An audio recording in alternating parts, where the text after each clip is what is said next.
is good, everybody? Nathan Lombardi here with Lambo Media, and just to my left here at Drives at Mile High. Check them out if you haven't already. I'll put the link in the description, as well as Mile High Sports. The link will be in the description for that, as well as Lucas Gilbreath. He's in the Colorado Rockies organization. Just made the 40-man roster. Lucas, congrats on that. First and foremost, man, what have you been up to lately?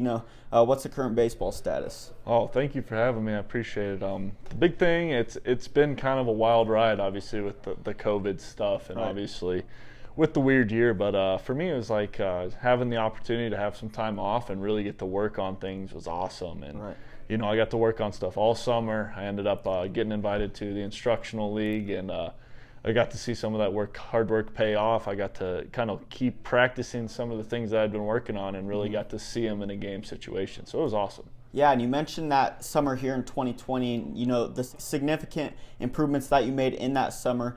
You weren't even at the alternate training site, and then you ended up making instructs.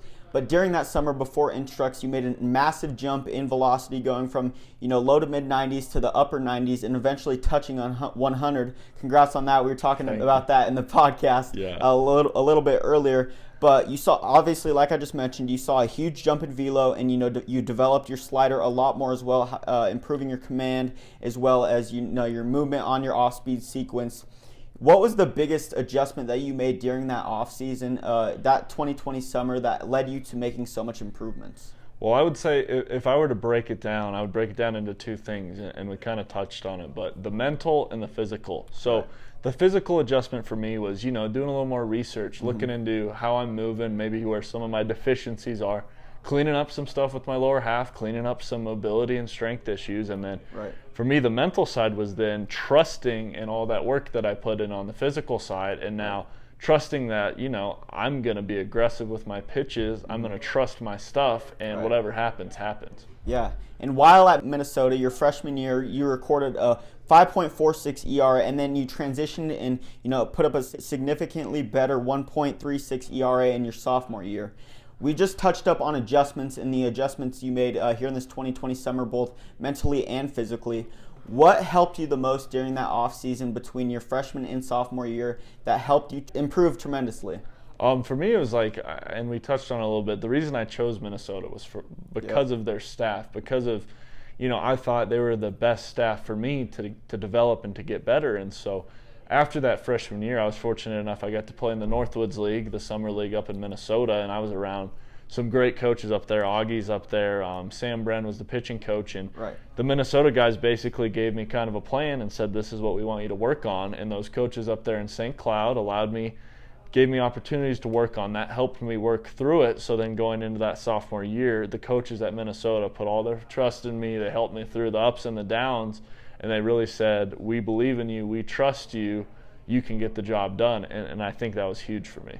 Yeah, now that we're transitioning into talking about your career while at Minnesota, what would you say was your most fondest memory or your greatest memory during your career at Minnesota? Oh man, I think for me it was probably my junior year going into Indiana, and I think it was one of my best outings, which is cool. But for me, it was one of those things where it was the best game we played as a team. I think I went like 8 1/3 scoreless, and we scored like 15 runs. And Indiana was supposed to be great that year. They were ranked and all that stuff, and we just showed up at Indiana and really showed them what we were made of that year, and that was the most fun thing for me. Yeah, for sure. And coming out of high school, I want to turn it back a little bit more.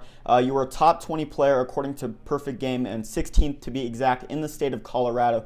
Being ranked that high while still being so young, did you feel that you needed to maybe perform to a certain extent or certain level when transitioning into playing at Minnesota, just because the projections and rankings around you were so high? Honestly, not really, and I think I can attribute a lot of that to my parents, and I think to their credit, it was always like they always did a good job making me just focus on doing my thing. And for me, it was like I always have kind of liked flying under the radar. I mean, I didn't go to the alternate site, and I work my butt off, and I get an opportunity on the 40-man. And for me, it's like I've always been a person that's, if I can take care of my stuff, God's going to put me in the place I need to be, and things are going to work out. So it's like I try not to stress, and it's easier said than done, obviously, but it's like you said, there are some expectations, there is some pressure, but I tried to keep it, you go from a big fish in a small pond in Colorado, if you will, to a small fish in a big pond up in Minnesota. And I learned pretty early that I was not the best player anymore, and I needed to work my butt off. And fortunately, I had the right people around me to help me through that. Yeah, and as our interview and conversations are swirling around Minnesota, I kind of want to piggyback on that and talk about this YouTube video I saw before we started this interview back in 2015. When you were with Minnesota, you said you listened to Enya before every appearance, which is basically like an 80s sleeping music, which I wasn't too sure of before I watched that. And then, I was kind of surprised when you said that. What kind of led you into listening to that? And how does that kind of help you before an appearance? So for me, it was one of those things, like, I've gone back and forth, and I still do. I bounce between, like, music like Enya that will help you fall asleep, and then like hard rock, and I bounce back and forth because like, and I tell this to the high school kids, and it's my favorite analogy for pitching. Pitching in the motion and on the mound should be Mozart, Mozart, Mozart, Metallica, and that's how we teach it. It's like there has to be a side of you that is as cool as a cucumber. Nothing will faze you. Nothing's going to bother you. Everything's good.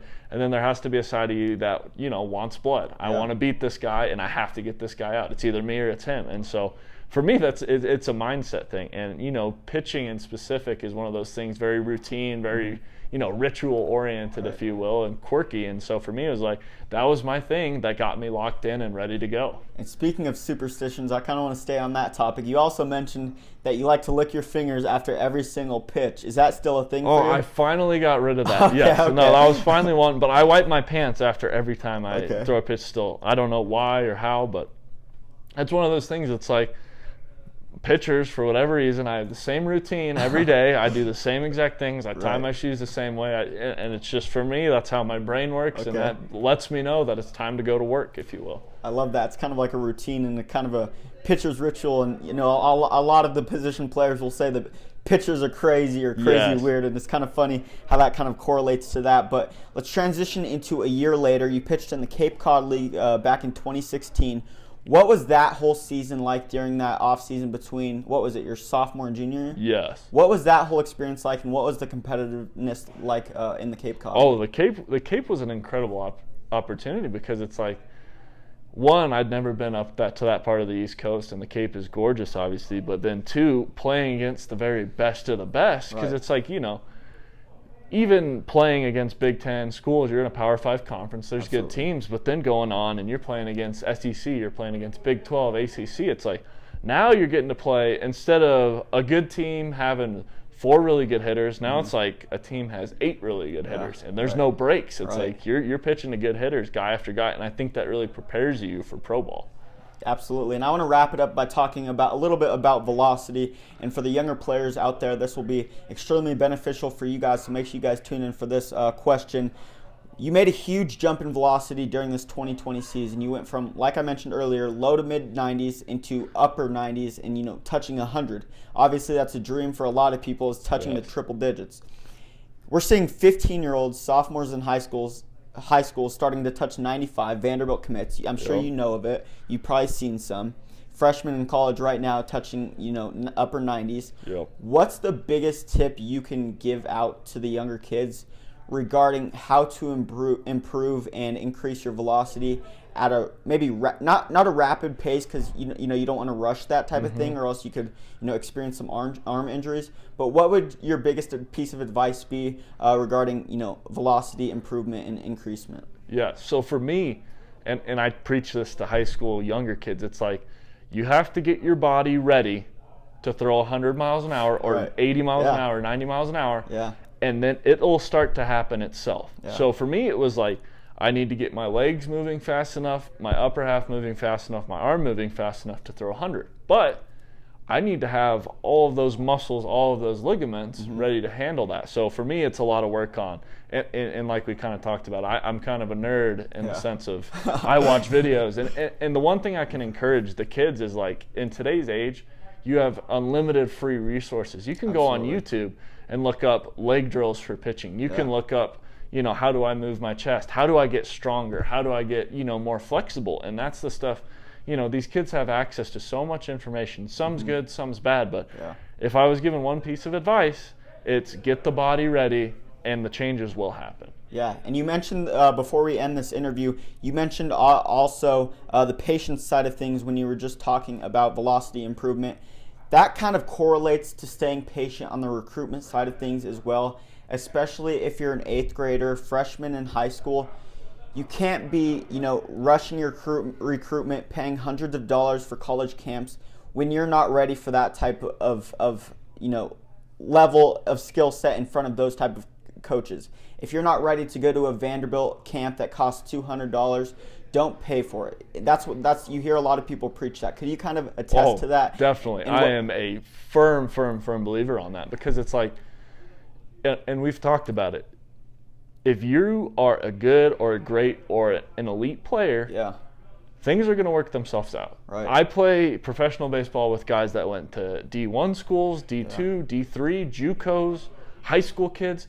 There's no perfect recipe. And anybody that tells you there's a perfect recipe is lying to you, because if you work your butt off and you're blessed enough to have the right opportunities, everything's going to work itself out. There's no reason to stress. There's no reason to spend boatloads of money. If I could encourage you to do anything, it would be spend money on your development, spend money on lessons, spend money on strength and conditioning, spend money on nutrition, because what that's going to do is it's going to make you a better player, and now that's going to allow you to go to some of those schools you want to. Going to a camp, and I don't mean to be mean, I don't mean to be, offensive here, but going to a camp and throwing 75 does you no good. Right. Working your butt off for an entire fall for the same amount of money and showing up throwing 85 that next spring is going to mean the world to those coaches. Yeah, most definitely. Well, listen, that wraps up everything for this Lucas Gilbreath interview. Again, he's a minor leaguer in the Colorado Rockies organization. Just recently made the 40-man roster after absolutely balling out and making huge improvements during this 2020 summer